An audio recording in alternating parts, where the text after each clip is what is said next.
Hi guys, so today we're going to have a look at shooter rotation and we're going to look at how our shooters, so goal shooter, goal attack, work together to make sure that they're in separate spaces in the circle. So in the circle I've set up a square, okay, it doesn't matter which colours you use, I just do it to make it a little bit easier. So we've set up a square, so we've got two cones or markers in the back space and two cones or markers in the front space. Now what you need to get your players to understand now is that you've got a mover and a shaker. So essentially you've got someone that's in charge of the movement and you've got someone that's responding to movement. So the person at the front is always going to be in charge. So we've got Eve here as our feeder. You'd hope that your players are always looking down court at the ball, okay?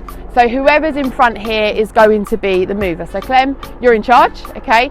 Annabelle, you're going to react. Now what the conversation you need to have with your players is that you don't want two people in the same line on the square. So for example, at the moment, they're in the perfect position because we've got someone at the front, someone at the back, and they're at opposite sides of the circle.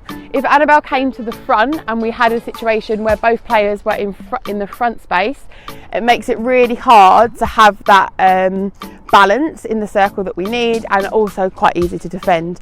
Likewise, if Annabelle ran behind Clem, so she's in this space, again, we've got a tricky defensive situation here because the defenders are going to push you this side, which is going to make it difficult for you to get the ball to shoot. So we want to make sure that at the start, the players are starting to communicate with each other and watch each other to know where we're going. So Annabelle, let's start back to where you were. So all that's going to happen is they can move either clockwise or anti-clockwise around the circle, or around the square, sorry, so yellow to red movements, all right? At the moment, Clem's in charge. Annabelle's going to have to react. The minute Clem moves to the back space, Annabelle will obviously have to come to front space and she'll be in charge. So let's just see it on the court, girls, when you're ready. So we're not going to put a ball in to start off with. We just want the players to get used to reacting with each other.